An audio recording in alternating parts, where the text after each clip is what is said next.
Hello and welcome to today's podcast. My name is Logan Quinn. I am your mentor and teacher today.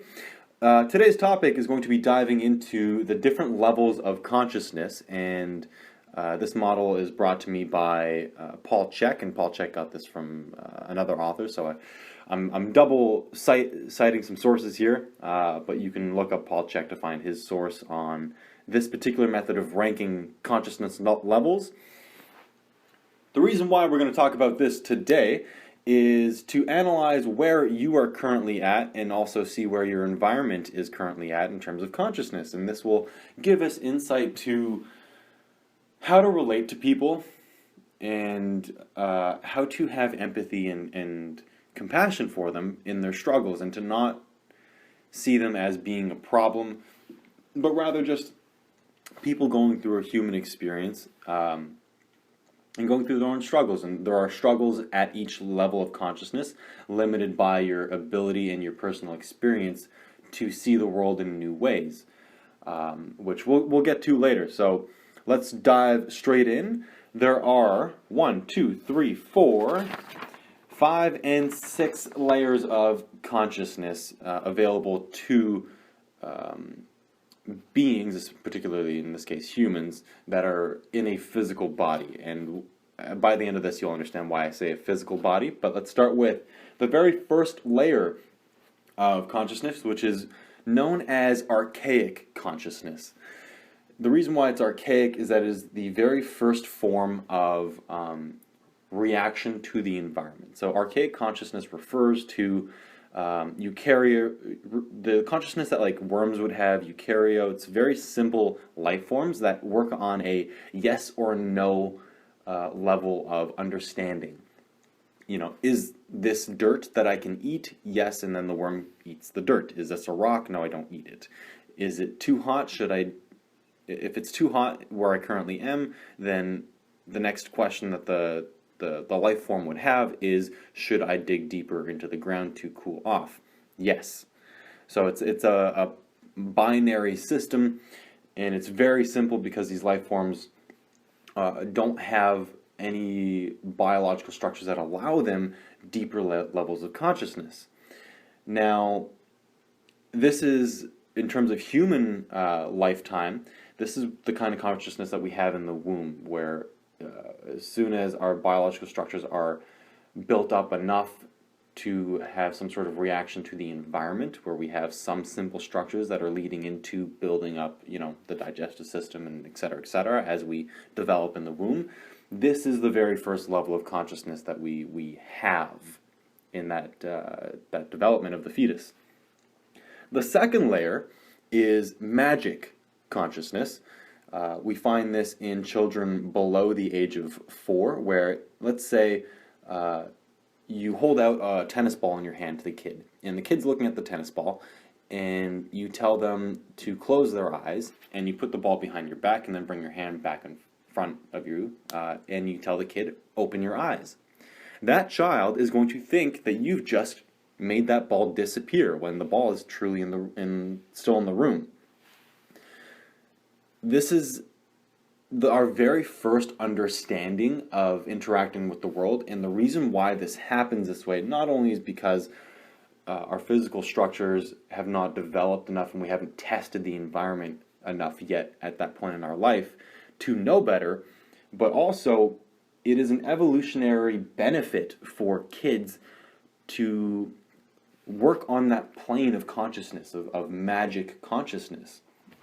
And the reason why is, when we take things literally, it's a predisposition to us believing our parents. As children, we need to put as much energy as we can into growing and receiving life, so that we can expand and become more complicated.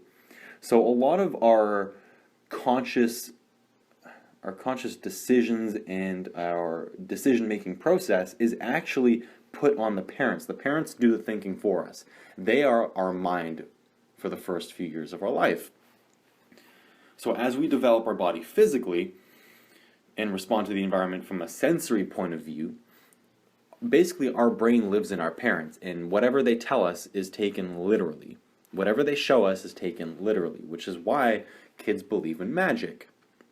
And that's why we interpret some of our sensory stuff as kids as being, I'm hearing my invisible best friend. I hear a voice in my head that must be a different person. We understand our sensory inputs as being literal. So that's why we call that one the layer of magic consciousness. The next level up from that is what we would refer to as fundamentalist. This is where most religions function. Oh, actually, let's take a step back. The magic layer of consciousness also in the animal kingdom is, you can clearly see it when you do a magic trick also for like an ape or for, most mammals have a certain understanding of that if their brains are complex enough. So you can do magic for a mammal and they'll react the same way as a kid does. Now that's a good side note, but moving on to level 3, fundamentalist consciousness. This is where most ancient religions, even the ones that are still around today, kind of work. When you take your biblical or doctrine texts as literal, that is the fundamentalist level of consciousness, where we are starting to test our environment and create theories around it for ourselves. And this is from ages about 4 to 12. If we're looking at it from a different lens and not the mankind lens, but rather the individual person lens, when we're developing, this is the section of development in our lives from ages 4 to about 12, where we still believe in magic, but it needs to be caused by something. So we take all of these stories and these religions literally. We still trust our parental figures because it's necessary for our survival, and that's how we project this idea of gods being anthropomorphized. They are basically an extension of that evolutionary benefit that if we trust our parents, we will not be led astray. And we've put that onto a cosmic level that prepares us for the world.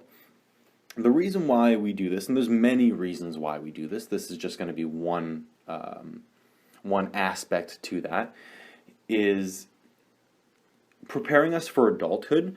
If we can detach ourselves from our personal parents, our actual parents, and get our answers about the world from somebody else, from God, from another mentor figure who is an absolute perfect parent, we're changing our approach and getting us ready to start questioning our actual parents on what they believe, which is the starting process of individuation, is what we call it in psychology, where you're beginning to become your own person. You're beginning to separate yourself from your caretakers and create your own ideas. Now, there's still, this level of consciousness still fails at detaching yourself fully from that parental figure, and we just project it onto these ideas of gods, where they become our new parents and we take them literally. That's why we take these religious texts literally. And when religions were just first popping up and we were transitioning from a magic layer of consciousness to fundamentalism and creating these stories, we were going through that same transition. At the magic layer, if you look at it from a religious point of view, the very first religions and spirituality that we can trace in our archaeological database is very early tribes believed in spirit being in everything. Basically, everything was animated. Everything had agency. It had a life behind it. So that stick was part of the stick god. Wind was part of the wind god. Fire was from the fire god. Trees had their own spirit, and they all had something moving them consciously to do things. Now, as we transition to layer 3, the fundamentalist approach in our religious beliefs and our spirituality, we realized, or we were starting to think, maybe all of these spirits are being animated by one or multiple gods. There is a source beyond just the physical. That there is not everything has its own spirit, but it is actually a tool or recipient of the power of God or gods, plural. We can come back to this topic, but let's move on to the fourth layer. That's the mythic layer. As we transitioned out of the fundamentalist interpretation of the world and our belief systems, we went to the mythic layer, which is where we started to look at how all of these different belief systems seem to kind of have similarities behind them.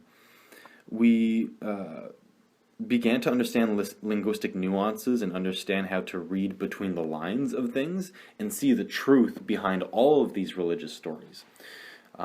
That's, if you look at it from a developmental point of view on the human level, this is when you kind of transition out of childhood.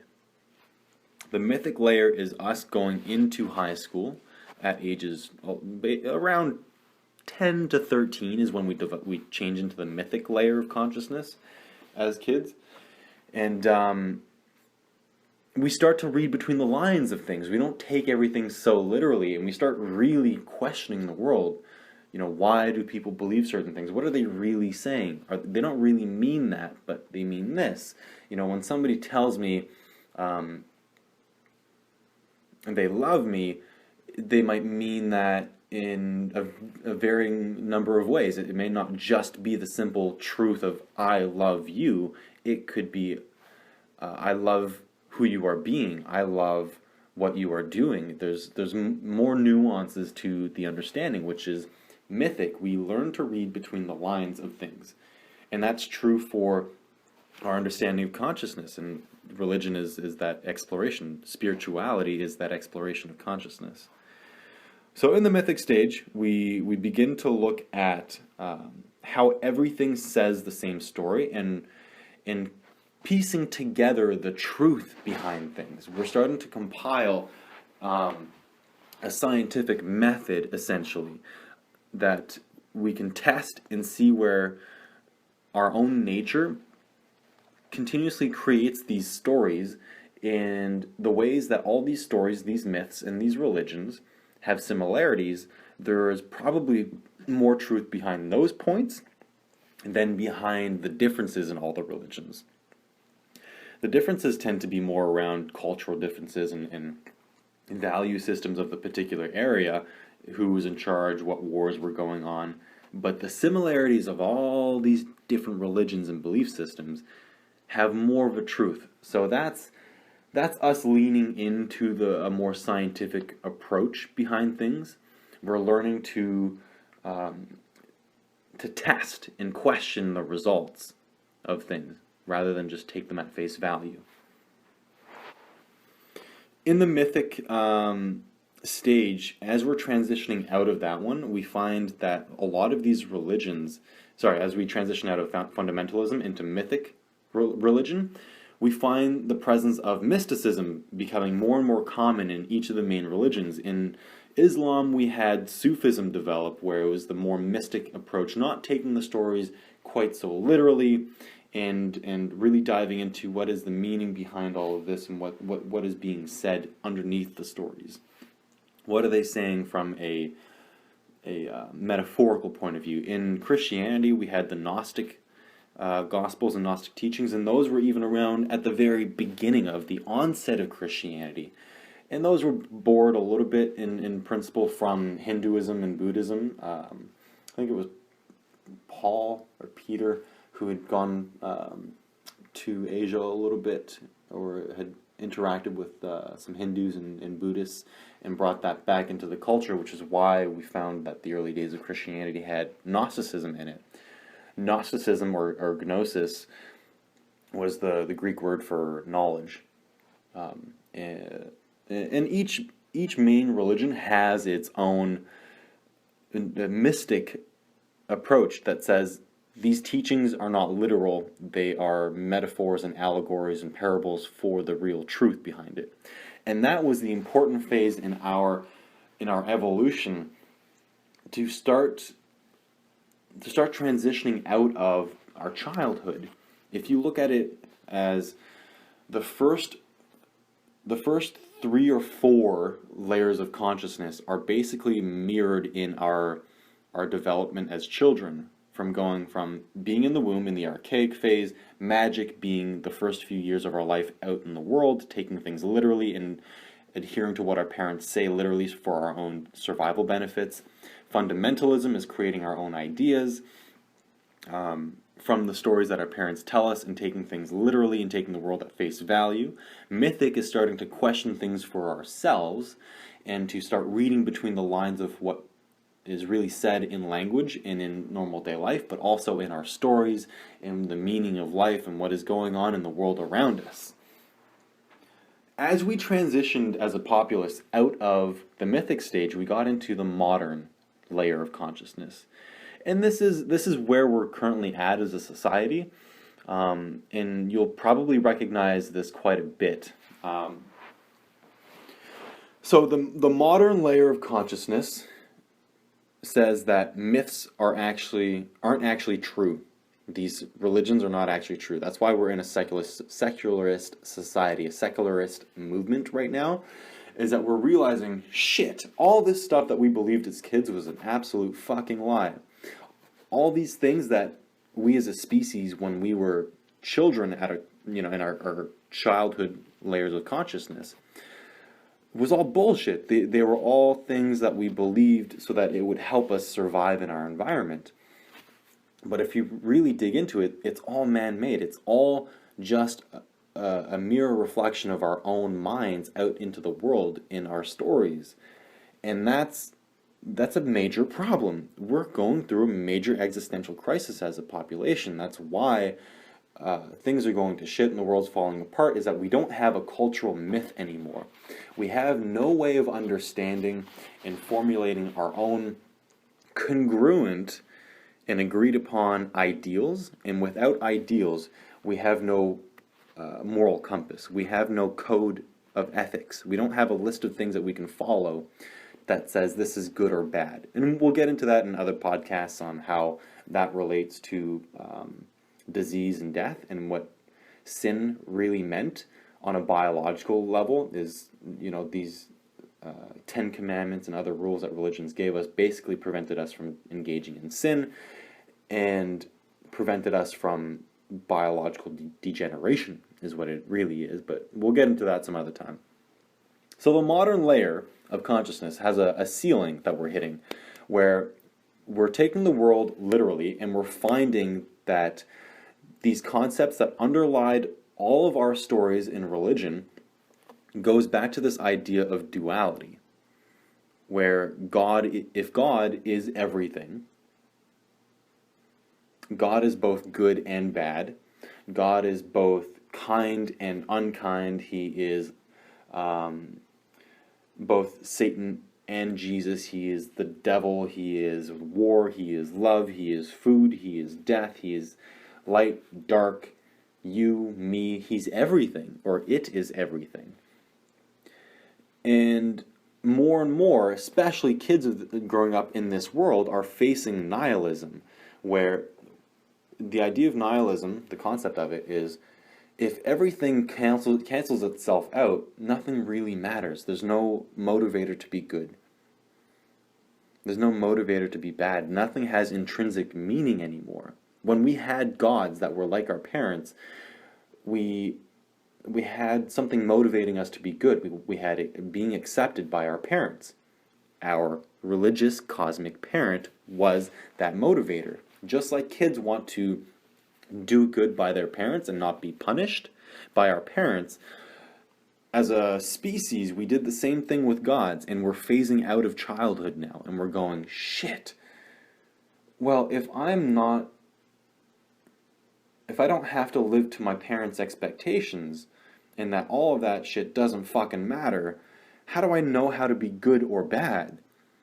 How does life have a meaning anymore? If everything cancels itself out, then nothing fucking matters. And that is a huge cultural depression. When your life loses meaning, how do you get through that? And cultural studies nowadays, and I've been hearing this quite a bit from the men in my men's group working with the younger generation, is we're finding a shift in these kids going back. They're refusing to take the beliefs that their parents had of this secular society and hyperliberalism, and they're going back to religion. Now I want you to take a second and think about that. Why would these kids who've had all this great education be going back to religion?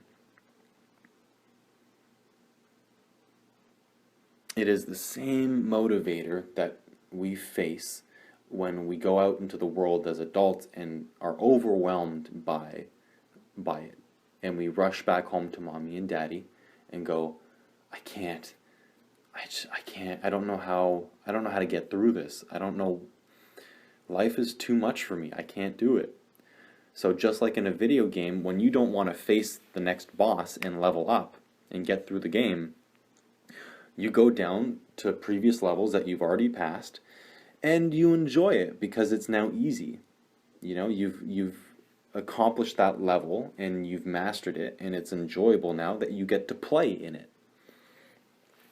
So our culture's reverting a little bit back to religion for a while, and we're finding that kids are getting more satisfaction out of that for now.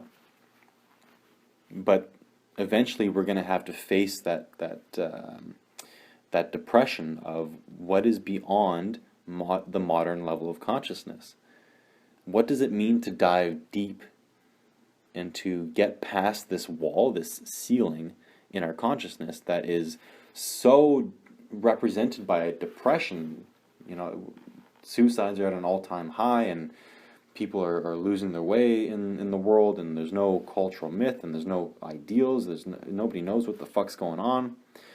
We need to dive into our pain and get through this phase so that we can get to the postmodernist approach, the postmodern level of consciousness. Now, this is where a lot of my listeners might find it hard to grasp this idea, but it is the level of consciousness. This is our last level of consciousness. It's the level of consciousness where we can understand what is past duality, what is past things canceling each other out. And there's only about, I think, 2% of the population is what I've heard who've been able to get to this point where we can grasp these contradictory ideas that God is good and bad, that the universe's purpose is life and death, that the intrinsic meaning behind all of this is total chaos, essentially, that love really is the possibility of good and bad being that absolute love that we wanted from our parents. It is the game. The beauty of the game is the challenges, the struggles, but also the good and the light and the love that we get from those things that younger children don't grasp. We strive and run towards the light and run towards mommy and daddy for an embrace, but we don't love the world for the challenges that it gives us to become better versions of ourselves.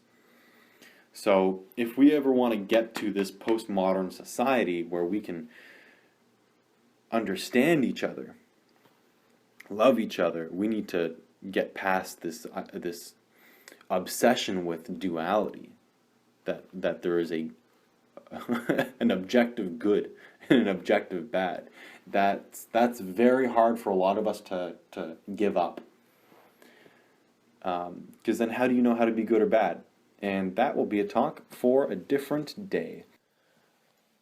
So we're going to take a quick hiatus here from the video, simply because I forgot to include a very important part to this podcast, which I promised to give you at the beginning of the video, and that is why I mentioned that certain levels of consciousness require us to not be in a body. I kind of alluded to it earlier in the video, and I wanted to explain this before wrapping up here. So, If you take the concept of the layers of consciousness, working up to the postmodernist, the postmodern approach, as well as beyond that, require us to disconnect from a physical relation reality. That these dualistic concepts actually only come when we engage in and have experiences with total consciousness. Now, total consciousness is the modern idea of returning to God, communing with God, and feeling that total love. It's a much more complicated idea, but to make things clear and concise and whet your appetite on this conversation, picture the layers of consciousness as kind of like our ability to see certain ranges of light.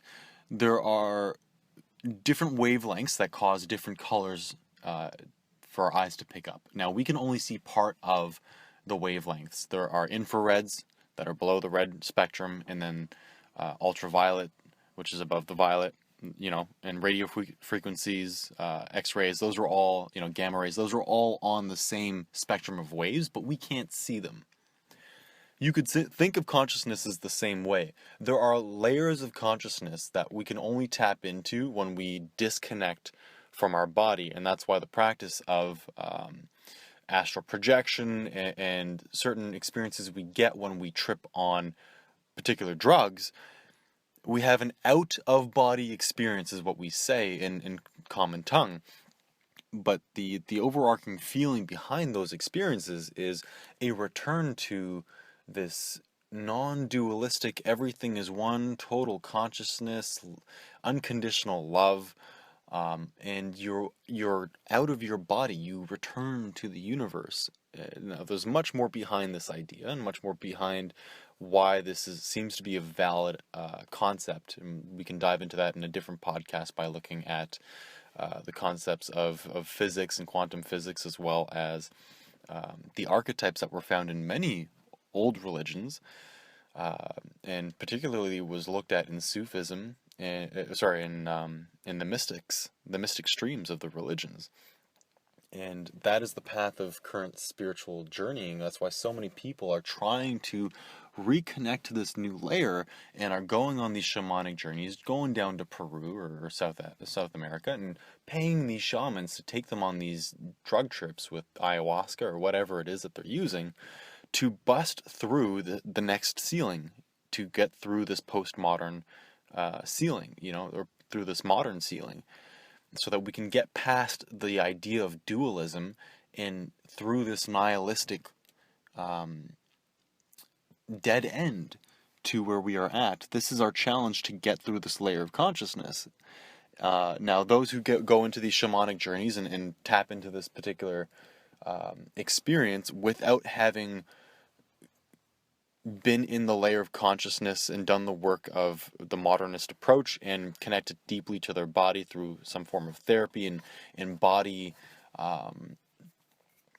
training, it becomes very dangerous. A lot of these people come back from these shamanic retreats completely psychologically destroyed and need professionals to piece them back together for years because they weren't ready for their ego to be blasted apart, for their identity to be lost. And that's what's required for us to level up, is that in order to love people unconditionally, like the idea of the original gods, or to return to total consciousness, we need to lose our identity and our separation from others, not only people, but things and places, and to see that we are all one and feel that deeply. We get that in these out-of-body experiences. So just like the visible spectrum of light, there is consciousness available to people in bodies. But there seems to also be consciousness when we leave our bodies that is beyond the human experience, that is beyond this materialistic plane of existence. So we'll come back to that in a different podcast. For now, I will let you return to the wrap-up of this conversation, and I hope you enjoy. I want to thank you guys for listening and for questioning what it is that you are going through and how you can look at the world and start observing these patterns in other people and have compassion. my lasting remark for you will be, wherever you're at on this level of consciousness, these different levels of consciousness, I want you to picture it as the building up of a skyscraper. You cannot get to the postmodern level of consciousness without the bottom layer. You need your basement, the archaic level of consciousness. You need your first floor, the magic layer of consciousness. You need fundamentalism. You need the mythic layer. But as you level up through consciousness, you don't stop living at these lower levels as well.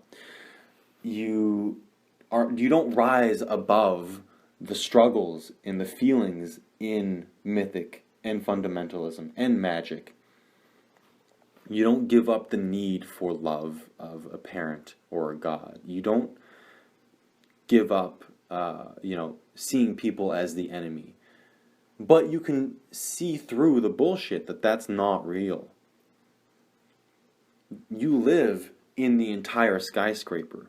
As you build more floors, more layers of consciousness, you don't just live in the fucking top suite. You, the building, are the culmination of the basement, the first floor, and all the floors between you and the top. And you best learn to live on each layer and appreciate the world for the layer that they are at, and love them, and guide them through that layer to another level of consciousness so that their skyscraper can grow too. When you level up, you don't spiritual bypass. You don't become above everybody else. You love them for where they are because you also have that in you. And that's my lasting remark for today on the conversation behind the layers of consciousness. I'd like you to join me next time for our subsequent talks in psychotherapy and body therapy. Until then, my name is Logan Quinn, and keep on healing, my friends.